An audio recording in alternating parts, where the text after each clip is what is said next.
आइए तो आज हम एक बार फिर से बिहार स्पेशल के अंतर्गत फिजिकल स्ट्रक्चर ऑफ बिहार के बारे में इन डिटेल जानकारी हासिल करने जा रहे हैं, तो ध्यान से समझिएगा। इसके लिए सबसे पहले एक मैप ड्रॉ करते हैं।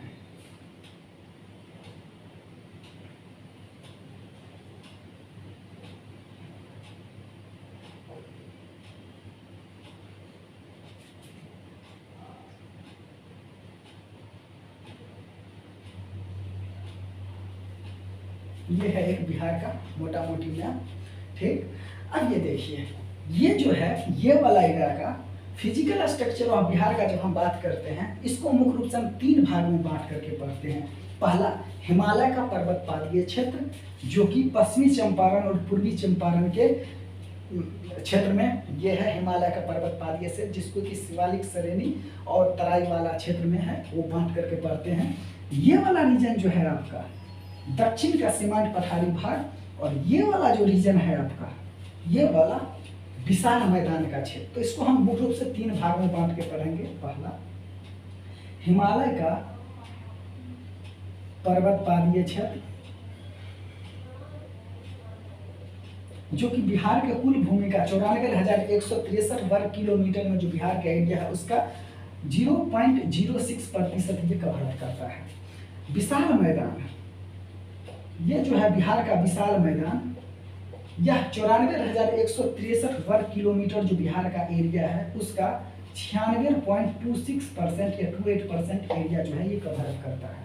और ये जो है सीमांत पठारी वाला क्षेत्र, सीमांत पठारी वाला क्षेत्र, यह है 3.68% ये बिहार की भूमि का कवर अप करता है। तो इस प्रकार से जो 94,163 वर्ग किलोमीटर बिहार का कुल लैंड है उसका यह जो है ये तीन भागों से मिलकर के बना है। हिमालय का पर्वत पादीय क्षेत्र, विशाल मैदान और सीमांत पठारी वाला भाग। एक एक करके इन डिटेल जानकारी हासिल करने जा रहे हैं। सबसे पहले हिमालय का पर्वत पादीय श्रेणी का बात करते हैं।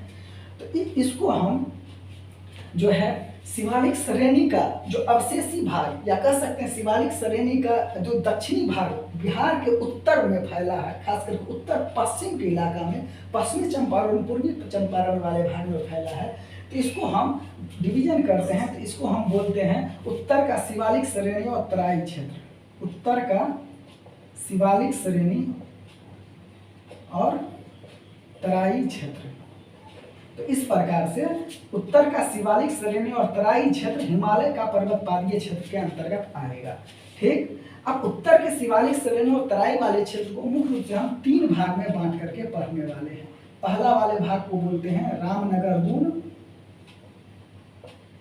दूसरा वाले भाग को बोलते हैं हरदा घाटी, और तीसरा वाला भाग को बोलते हैं सोमेश्वर की श्रेणी। कोई दिक्कत नहीं होना चाहिए। इस तीन वाले भाग में बात करते हैं, उत्तर का शिवालिक श्रेणी और तराई वाले भाग को बात पढ़ते हैं रामनगर दून, हरदा घाटी और सोमेश्वर की श्रेणी। ध्यान से समझिएगा। ये देखिए, ये वाला जो कई सारे छोटे छोटे पहाड़ियों का क्रम है, कई सारे छोटे छोटे पहाड़ियों का क्रम है, ये जो क्रम है ना, इसको हम बोलते हैं रामनगर दून। रामनगर दून। तो रामनगर दून क्या है? हिमालय का जो पर्वत पादीय क्षेत्र है, उत्तर का शिवालिक श्रेणी वाला भाग, वहां पे कई सारे छोटे छोटे पहाड़ियों का क्रम है, जो कि 32 किलोमीटर लंबाई में ये फैला हुआ है, और 6 से 8 किलोमीटर, 6 से 8 किलोमीटर चौड़ाई, ये इसका लंबाई हो गया और ये इसका चौड़ाई हो गया। अर्थात कह सकते हैं कि उत्तर का जो शिवालिक श्रेणी वाला भाग है, जिसका कि रामनगर दून 32 किलोमीटर लंबा और 6 से 8 किलोमीटर चौड़ाई में फैला हुआ है, यह मुख्य रूप से जो उत्तर का शिवालिक श्रेणी वाला भाग है उसका निम्न पहाड़ी वाला भाग है। रामनगर दून क्या है, हम क्या कह सकते हैं? तो उत्तर श्रेणी का निम्न पहाड़ी वाला भाग, निम्न पहाड़ी वाला भाग, इसको हम क्या बोलेंगे? रामनगर दून, जो कि 32 किलोमीटर लंबाई में फैला है और 6 से 8 किलोमीटर इसकी चौड़ाई है। क्लियर हो गया। आगे चलते हैं, यहाँ पे एक घाटी मिलेगी जिसको कि बोलते हैं हरदा घाटी। हरदा घाटी इसके उत्तर पूर्व की ओर है, यहाँ पे मिलेगी आपको ये हो गया आपका हरदा घाटी। तो हरदा घाटी क्या है? हरदा घाटी को हम इस प्रकार डिफाइन करेंगे कि उत्तर श्रेणी का निम्न पहाड़ी वाला भाग का उत्तर पूर्वी वाला हिस्सा जो है उसको हम हरदा घाटी बोलते हैं। हरदा घाटी क्या डिफिनेशन हो गया? तो उत्तर श्रेणी का निम्न पहाड़ी वाला भाग जिसको कि रामनगर दून बोलते हैं, रामनगर दून के उत्तर पूर्व में एक घाटी अवस्थित है जिसको कि हरदा घाटी बोलते हैं। हरदा घाटी यह 22 किलोमीटर लंबाई में फैला हुआ है और समुद्र तल से इसकी ऊंचाई जो है 152 मीटर है।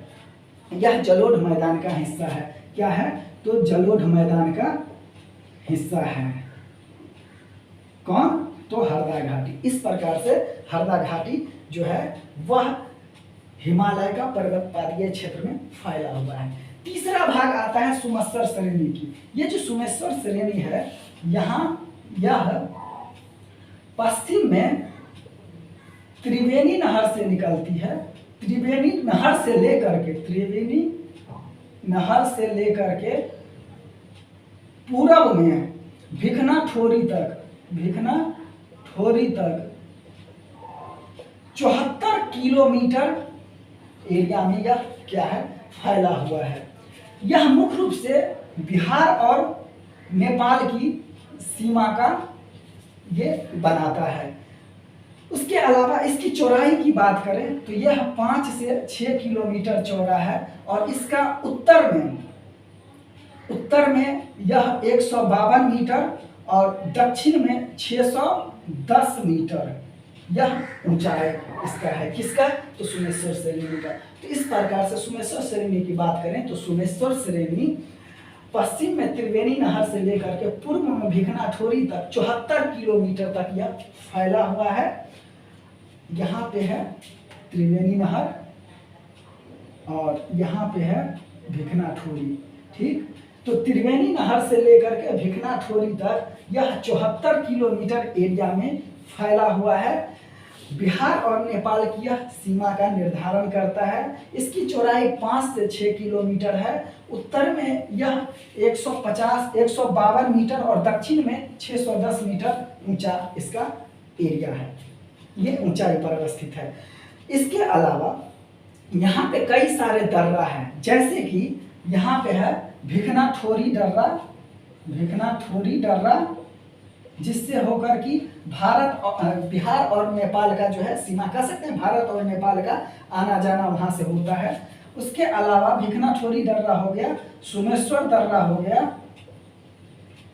और आपका हो गया गिरवा या गरवा जो कह लीजिए, गरवा दर्रा। यह 3 दर्रा मुख्य रूप से इससे होकर गुजरती है सुमेश्वर श्रेणी की बाहरी से होकर के। भिखना ठोरी दर्रा और सुमेश्वर दर्रा यह जो है कूदी नदी के द्वारा निर्मित हुआ है और गरवा या गिरवा दर्रा जो है यह हरदा नदी के द्वारा निर्मित हुआ है। तो इस प्रकार से सुमेश्वर श्रेणी के संबंध में हम कई सारे जानकारी इकट्ठा करते हैं। एक बार राउंड अप किए जाता हूँ। हिमालय का पर्वत पादीय क्षेत्र जो कि बिहार के कुल भूमि का 0.06% एरिया को कवर अप किया है, यह जो है उत्तर का शिवालिक और तराई वाला क्षेत्र है। इसके अलावा यहाँ पे उत्तर का शिवालिक और तराई वाले क्षेत्र को हम 3 भाग में बांट करके पढ़े हैं। एक रामनगर दून, दूसरा हरदा घाटी और तीसरा सुमेश्वर की श्रेणी। देखिए रामनगर दून क्या है? तो उत्तर श्रेणी का निम्न पहाड़ी वाला क्षेत्र है जिसको कि रामनगर दून बोलते हैं। यह 32 किलोमीटर लंबा और 6 से 8 किलोमीटर चौड़ा है। यह पहाड़ी का क्रम है रामनगर। उसके बाद रामनगर दून के उत्तर पूर्व में यानी उत्तर श्रेणी का निम्न पहाड़ी वाला क्षेत्र के उत्तर पूर्व में हरदा घाटी है जो कि 22 किलोमीटर लंबा है, जिसकी ऊंचाई लगभग 152 मीटर है। यह जलोढ़ मैदान का हिस्सा है। यह है हरदा घाटी। तीसरा भाग हमने डिवीजन किया सुमेश्वर की श्रेणी का। यह पश्चिम में त्रिवेणी नहर से लेकर के पूर्व में भिखना ठोरी तक 74 किलोमीटर लंबा है। बिहार और नेपाल की सीमा का निर्धारण करता है। इससे होकर के नेपाल भी जाया जाता है, जो जहाँ कई सारे दर्रा है, जैसे कि भिखना ठोरी दर्रा हो गया, सुमेश्वर दर्रा हो गया, गिरवा दर्रा हो गया। भिखना ठोरी दर्रा और सुमेश्वर द्वारा कूदी नदी के द्वारा निर्मित है और गिरवा दर्रा जो है हरदा नदी के द्वारा निर्मित है। सोमेश्वर सरेनी की अगर हम चौड़ाई की बात करें तो 506 किलोमीटर चौड़ा है। उत्तर में इसकी ऊंचाई 152 मीटर और दक्षिण में इसकी ऊंचाई 610 मीटर है। ये आपका ओवरऑल हम राउंड अप किए, एक भाग का कंप्लीट किए हिमालय का पर्वत पादरीय क्षेत्र। दूसरा भाग हम डिवीजन किए हैं विशाल मैदान का। विशाल मैदान को समझते हैं, इसको मिटा दिए जाता हूँ। विशाल मैदान को समझने के लिए सबसे पहले हम एक छोटा सा मैप ड्रॉ करते हैं। यहाँ पे ये है आपका बिहार का मैप, ठीक। अब ये देखिए, ये गंगा नदी बीचों बीच से होकर के गुजरती है। बीचों बीच से होकर के जैसे ही गुजरती है तो बिहार के मैदान को दो भाग में बांट देती है, उत्तर का मैदान और दक्षिण का मैदान, ठीक है। उत्तर का मैदान और दक्षिण का मैदान का डिवीजन करते हैं तो ये समझ लेते हैं कि उत्तर का मैदान और दक्षिण का मैदान मुख्य रूप से बनेगा नदी के ही द्वारा। तो यहाँ पे कई सारे नदियों का जाल है उत्तर में। यहाँ पे हो गया घाघरा नदी, घाघरा नदी के बाद हो गया गंडक नदी, गंडक नदी के बाद हो गया बूढ़ी गंडक नदी, फिर बागमती नदी, फिर कमला हो गया, ये बलान हो गया, ये कोसी हो गया और ये महानंदा हो गया। यहाँ पे नदियों का एक जाल बिछा हुआ है। क्लियर से समझिएगा, ध्यान से समझिएगा, स्थिर से। हमने क्या बोला, उत्तर मैदान का भी हम जिक्र किए जा रहा हूँ। उत्तर मैदान में कई सारे नदियों का जाल है। ये क्या है, ये है घाघरा नदी जिसको कि सरयुग नदी बोला जाता है, या सरयुग नदी जिसको बोलते हैं। ये छपरा सारण के आसपास यहाँ पे बिहार में प्रवेश करती है। उसके बाद हमने क्या बोला, ये हो गया आपका गंडक नदी, ये हो जाएगा बूढ़ी गंडक नदी, ये हो जाएगा बागमती नदी, ठीक, ये हो जाएगा आपका बलान, ये हो जाएगा कोसी और ये हो जाएगा कमला, क्लियर। और ये हो जाएगा महानंदा, क्लियर कट होना चाहिए इतना बात। ये नदियों का एक जाल बिछा हुआ है। उसी प्रकार से दक्षिण में भी नदियों का जाल है, जैसे कि यहाँ पे हो गया आपका सोन नदी, फिर पुलपुर नदी, फुल्गु नदी, पैमार नदी, अजय और क्यूल नदी। यहाँ भी नदियों का एक क्यूल और अजय, ये हो गया आपका क्यूल और ये हो जाएगा अजय। यहाँ भी नदियों का एक जाल बिछा हुआ है। कौन कौन हम बोले, यहाँ पे बोले सोन नदी, पुनपुर नदी, फल्गु नदी, पैमार नदी, क्यूल नदी और अजय नदी। और भी कई सारे नदी हैं, ये मेजर नदी है। ये नदियों का जाल बिछा हुआ है। उत्तर के मैदान का निर्माण मुख्य रूप से नदियों के द्वारा लाए गए अवसादों से हुआ है, ठीक।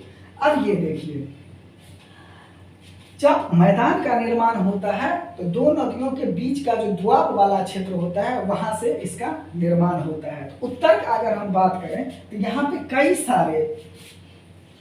कई सारे जो है मैदान को हम बांट के पढ़ेंगे। मुख्य रूप से जो है उत्तरी गंगा के मैदान को हम कई भाग में बांट करके पढ़ेंगे, जैसे कि यहाँ पे घाघरा और गंडक के बीच का द्वाब, घाघरा और गंडक के बीच का द्वाब। इसके अलावा पढ़ेंगे घाघरा और गंडक के बीच का द्वाब। उसके बाद हम पढ़ेंगे गंडक और कोसी, गंडक और कोसी के बीच का द्वाब। उसके बाद पढ़ेंगे कोसी और महानंदा के बीच का द्वाब। इन सबों के बीच के द्वाब से ही इसका निर्माण हुआ है। तो बिहार का मैदान का जो फॉर्मेशन हुआ है मुख्य रूप से नदियों द्वारा लाए गए अवसादों से हुआ है, जहाँ पर कि घाघरा और गंडक के बीच का द्वाब, गंडक और कोसी द्वाब और कोसी और महानंदा द्वाब मुख्य रूप से है। नदी वाला चैप्टर में इन डिटेल हम जानकारी हासिल करते हैं। यहाँ पे हम एक ब्रीफ स्टडी इसका किए जाता है। अब देखिए, उत्तर के मैदान में इसको कई भाग में बांटा गया है। उत्तर के मैदान को मुख्य रूप से कई भाग में बांटा गया है, जैसे कि तराई एवं उपतराई वाला क्षेत्र, तराई एवं उप तराई वाला क्षेत्र। इसके अलावा फिर भांगर भूमि, फिर बांगर भूमि, खादर भूमि और चौर और मन, चौर और मन और एक दियारा। देखिए चौर क्या होता है, जहाँ पे जल जमाव हो जाता है उसको हम चौर बोलते हैं। यहाँ पे कई सारे चौर हैं जो कि मुख्य रूप से फेमस है लखनी चौर, उसके अलावा सुंदरपुर और बहादुरपुर चौर, सुंदरपुर एवं बहादुरपुर चौर, बहादुरपुर ये आपका हो जाता है पश्चिमी चंपारण में और ये हो जाता है पूर्वी चंपारण में। लखनी चौर, सुंदरपुर ये फिर बाकी और भी कई सारे हैं। इसके अलावा अगर हम मन की बात करें तो कई सारे मन हैं, जैसे कि टेटरिया मन, टेटरिया मन, उसके अलावा माधोपुर मन, माधोपुर मन ये हो जाएगा आपका पूर्वी चंपारण में। इसके अलावा पश्चिमी चंपारण में भी है पिपरा मन, पिपरा मन, इसके अलावा सरैया मन, सरैया मन मन, और तीसरा है सिमरी मन, सिमरी मन ये हो जाएगा आपका पश्चिमी चंपारण में। तो इस प्रकार से बिहार के भूमि में हमने एक उत्तर वाला भाग जो था उसको हमने देखा क्या, तो इसको कई सारे दुआब में बांट के पढ़े हैं, जो खासकर उत्तरी गंगा के मैदान का जो निर्माण हुआ है घाघरा और गंडक दुआब से, गंडक और कोसी दुआब से, कोसी और महानंदा दुआब से। इसके बाद इसको हम कई भाग में बांट के पढ़े, जैसे कि तराई और तराई वाला क्षेत्र, भांगर ये होता है भांगर या बांगर, ये होता है आपका पुराना जलोढ़ मिट्टी, खार नवीन जलोढ़ मिट्टी। इसके अलावा कई सारे चौर मन, दियारा होता है जहाँ पे चौर होता है और नदी का जो एरिया होता है उसमें जो ऊंचा उठा हुआ भाग होता है उसको दियारा बोलते हैं। जैसे जब आप पटना में रहिएगा तो गंगा नदी के पास जाइएगा तो गंगा नदी के उस पार एक मिट्टी का टीला मिलेगा, उसी को दियारा बोला जाता है, उसमें खेती भी होता है। ठीक, तो चौर है ये हमेशा पानी लगा रहता है, जैसे कि कई फेमस चौर है लखनी चौर, सुंदरपुर और बहादुरपुर चौर। फिर टेटरिया मन भी है, टेटरिया मन, माधोपुर मन ये पूर्वी चंपारण में, पिपरा मन, सरैया मन और सिमरी मन ये पश्चिमी चंपारण में है। तो इस प्रकार से उत्तर वाला मैदान का भाग जो है उसको हमने कंप्लीट किया। एक बार राउंड अप किए जाता हूँ, उत्तर वाला मैदान बिहार के कुल भूमि का 56,980 वर्ग किलोमीटर एरिया में फैला है, जो कि 62.68% एरिया को कवर करता है। बाकी सारा बात हमने यहाँ पे कंप्लीट किया। अब हम दक्षिणी वाला बिहार का भाग का कंप्लीट करने वाले हैं, यानी कि दक्षिण का मैदान। दक्षिण मैदान का बात करें तो वही जैसे कि हमने बात किया सोन नदी, पुनपुन नदी, फल्गु नदी, पैमार नदी, क्यूल और अजय नदी, ये एक नदियों का जो जाल बिछा है दक्षिण बिहार में। इसके कारण क्या है, इस मैदान का निर्माण होता है कई सारे दुआबों से, जैसे कि सोन गंगा दुआब, सोन गंगा दुआब जिसको कि भोजपुर का मैदान बोला जाता है। दूसरा होता है आपका मगध का मैदान, तीसरा होता है आपका अंग का मैदान। अब देखिए ये जो सोन गंगा दुआब है ये सोन नदी के पश्चिम में अवस्थित है। क्या है, सोन नदी के पश्चिम में अवस्थित है, यहाँ पे ये अवस्थित है और यहाँ पर टाल नहीं पाया जाता है। सबसे बड़ा टाल है तो पटना से लेकर के मोकामा तक जो फैला हुआ है मोकामा टाल, जो कि गंगा नदी के 6 से 8 किलोमीटर जो दक्षिण में है, वो जो टाल वाला जहाँ पे जल जमाव की समस्या रहता है, तो इस वाले भाग को भोजपुर का मैदान कहते हैं, जो कि सोन नदी के पश्चिम में फैला हुआ है, जहाँ पर कि टाल नहीं स्थित है, इसको बोला जाता है सोन गंगा दुआब या भोजपुर का मैदान। दूसरा आता है मगध का मैदान। मगध का मैदान यह जो है सोन और क्यूल नदी के बीच में, सोन और क्यूल नदी के बीच में ये वाला जो एरिया है इसको हम बोलते हैं मगध का मैदान। और उसके बाद अंग का मैदान, क्यूल और ये राजगीर की पहाड़ी जो यहाँ तक फैला है उसको यहाँ पे बोला जाता है अंग का मैदान। तो इस प्रकार से अंग का मैदान क्या है, क्यूल और राजगीर की पहाड़ी तक का जो इलाका है उसको बोला जाता है क्यूल का मैदान। देखिए इस प्रकार से हम बिहार वाला जो दक्षिण मैदान का भाग है उसको हमने 3 भाग में बांट के पढ़ा, जिससे कि इस मैदान का फॉर्मेशन हुआ है सोन गंगा द्वार, मगध का मैदान और अंग का मैदान। सोन गंगा द्वार जो है इसको भोजपुर का मैदान बोला जाता है। यह सोन नदी के पश्चिम में अवस्थित है, जहां पर कि टाल नहीं पाया जाता, इसको भोजपुर का बहुत फर्टाइल इलाका है ये। फिर मगध का मैदान और अंग का मैदान। देखिए ये हो गया आपका बिहार का मैदान। अगर हम इसका एक राउंड अप किए जाता हूँ तो दक्षिण मैदान जो है कुल मिलाकर के 33,670 वर्ग किलोमीटर एरिया में फैला है, जो बिहार के कुल भूमि का 37.15% एरिया को कवर अप करता है। पटना के समेत इसकी चौड़ाई सबसे ज़्यादा है, मैप में देखिएगा तो ये है सबसे ज़्यादा 135 किलोमीटर, और गिद्धौर के समेत ये केवल और केवल 40 किलोमीटर एरिया में फैला हुआ। इस प्रकार से मैदान वाला जो सेक्शन था उसको हमने कंप्लीट किया। अब हम राउंड अप किए जाता हूँ अंतिम भाग, सीमांत पठारी वाला प्रदेश। एक बार फिर छोटा सा मैप ड्रॉ करते हैं।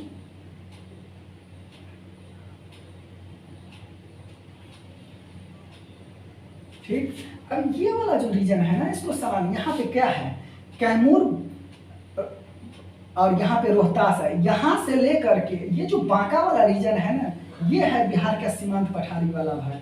यहाँ पे कई सारे पहाड़ी मिलते हैं, जैसे कि ये सबसे पहले तो बात कर ले तो यह 2927 किलोमीटर में फैला हुआ है, वर्ग किलोमीटर में फैला हुआ है। ये 3.68% बिहार के कुल भूमि का ये कवर अप किया हुआ है। यहाँ पे सबसे पहले हम देखते हैं कैमूर में, तो यहाँ पे है कैमूर का पठार जो कि 1280 वर्ग किलोमीटर फैला है, और यह रोहतास और कैमूर में मुख्य रूप से फैला हुआ है। यह बालू पत्थर, चूना पत्थर, शैल से ये निर्मित है। उसके अलावा आता है मुंगेर में खड़गपुर की पहाड़ी, जो कि ग्रेनाइट, सेल, स्लेट और क्वार्ट्ज से मिलकर के बना है। फिर बिहार शरीफ में पीर पहाड़ी आता है। फिर गया में कई सारे पहाड़ियों का क्रम है, जैसे कि प्रेत शिला हो गया, राम शिला हो गया, जेठियन की पहाड़ी हो गया, जहानाबाद में बराबर की पहाड़ी है, नालंदा के दक्षिण भाग पर राजगीर की पहाड़ी है। तो इस प्रकार से हम बिहार वाले सेक्शन में देखे जो 3 भाग में बांट करके पढ़े थे, उसको हमने यहाँ पे कंप्लीट किया। एक बार मैं राउंड अप किए जाता हूँ। ये है आपका बिहार,